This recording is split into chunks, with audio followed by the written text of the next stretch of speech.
دوسری منزل قرآن، تذکیر قرآن سے، تبشیر قرآن سے، انذار قرآن سے، دعوت قرآن کی، تبلیغ قرآن کی، وہ سارا برکت و محور اس کا.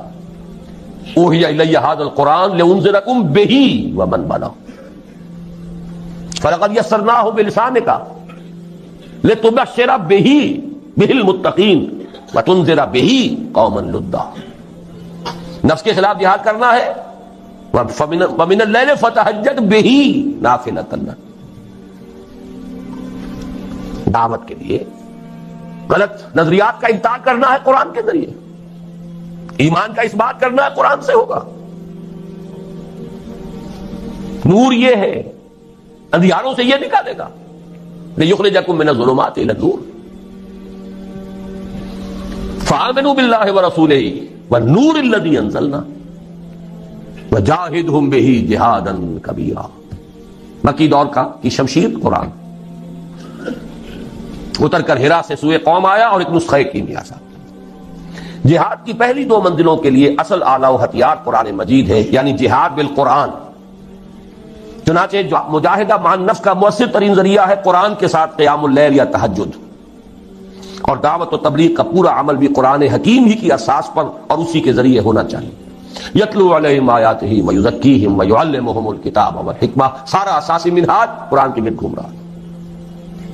تیسری اور آخری منزل عہد حاضر میں جہاد بالید کی موضوع ترین صورت فواحش و منکرات کے خلاف پرامن مظاہرے ہیں. صرف مظاہرہ نہیں، پکیٹنگ، گھیراؤ، جلاؤ نہیں، گھیراؤ نہیں ہونے دیں گے. بل حافظون لحدود اللہ. چلاؤ گولی، مار دو جتنوں کو مارتے ہو. شہادت ہے مطلوب و مقصود مومن، نہ مال غنیمت نہ کشور کشاد. یہ میرا کل کا موضوع ہے، لیکن یہ کہ یہاں جہاد بالید، کسی کو نہیں منکر بالید کہا ہے. من رأى منكم منكرا فليغيره بيده فإن لم يستطع فبلسانه فإن لم يستطع فبقلبه وذلك ضعف الإيمان. ومن جاهدهم بيده فهو مؤمن ومن جاهدهم بلسانه فهو مؤمن ومن جاهدهم بقلبه فهو مؤمن وليس وراء ذلك من الإيمان حبة خردل.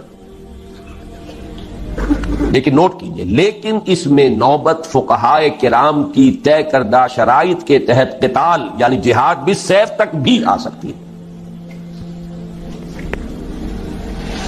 اس کو یہ سمجھ لینا کہ یہ سرے سے اب دائرے سے خارج ہو گیا، یہ تو قادیانیوں کا خیال ہے، اور بالفعل ہمارے بہت سے علماء اسے خارج کیے بیٹھے،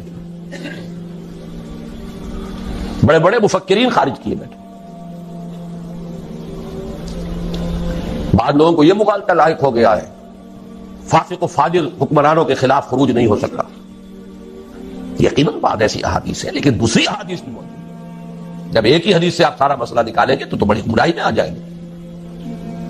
من قال لا الہ الا اللہ دخل الجنہ، یہاں تو ایمان بالرسالت بھی ثابت نہیں ہوتا. اس نے کہا لا الہ الا اللہ جنت میں داخل ہو جائے گا، لیکن آپ پورا مورچہ لگاتے ہیں کہ نہیں، ایمان بالرسالت لازم ہے، ایمان بالآخرت لازم ہے، ایمان بالقرآن لازم ہے، پھر اس کے عملی تقاضے لازم ہیں.